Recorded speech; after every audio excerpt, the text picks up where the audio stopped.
ஐயா கதை கேட்கீங்களா? அம்முக்குட்டி கதை கேட்கியா? ஒரு ஊரில் பெரிய ஆறு ஒன்று ஓடிச்சான் தம்பி.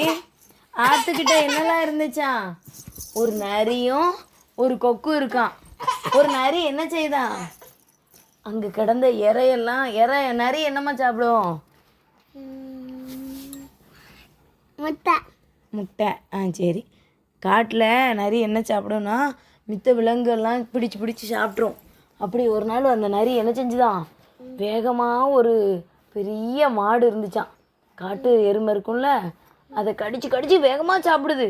நம்ம இதை யாராவது எடுத்து சாப்பிட்ருவாங்களோன்னு சொல்லி வேகமாக சாப்பிடும்போது அதோட எலும்பு என்ன செஞ்சிருச்சான், நரியோட தொண்டையிலே போய் மாட்டிக்கிச்சு. என்னது? எலும்பு. அந்த மாட்டில் எலும்பு இருக்கும்ல, அது போய் தொண்டையில் மாட்டிக்கிருச்சு. தம்பிலாம் சாப்பிடும்போது மீன் முள் போய் தொண்டையில் மாட்டும்ல, அது கணக்காக அந்த நரிக்கு அந்த எலும்பு போய் தொண்டையில் மாட்டிருச்சு. தொண்டையில் அந்த எலும்பு மாட்டையும் அந்த நரியா பாப்பாவுக்கும் மாட்டிக்கிச்சா, தம்பிக்கும் மாட்டிக்கிச்சு.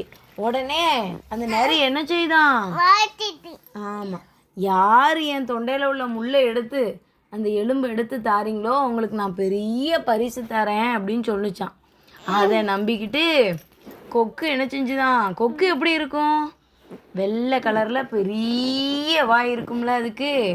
உடனே அந்த கொக்கு போய் நரிகிட்ட சொல்லுது, நரியே நான் உங்கள் எலும்பை எடுத்து தாரேன், நீங்கள் எனக்கு பெரிய பரிசு தந்துடுவீங்க தானே அப்படின்னு கேட்கு.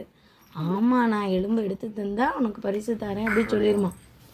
உடனே அந்த கொக்கு என்ன செய்யுது, அதோட பெரிய அதோட அழகை கொண்டு நரி வாய்க்குள்ளே விட்டு அந்த எலும்பு சிக்கிக்கிட்டு இருந்த எலும்பை எடுத்துரும். சரி நரியாரே, நீங்கள் சொன்ன மாதிரி நான் அந்த எலும்பு துண்டை எடுத்து கொடுத்துட்டேன், எனக்கு பெரிய பரிசு கொடுங்க அப்படின்னு கேட்கு. உடனே அதுக்கு என்ன சொல்லுது அந்த கொக்கு எடுத்து கொடுத்தோடனே நரிகிட்ட கேட்கு, நீ சொன்ன மாதிரி நான் உனக்கு எலும்பு எடுத்து கொடுத்துட்டேன், நீ எனக்கு பெரிய பரிசு கொடு அப்படின்னு சொல்லுமா.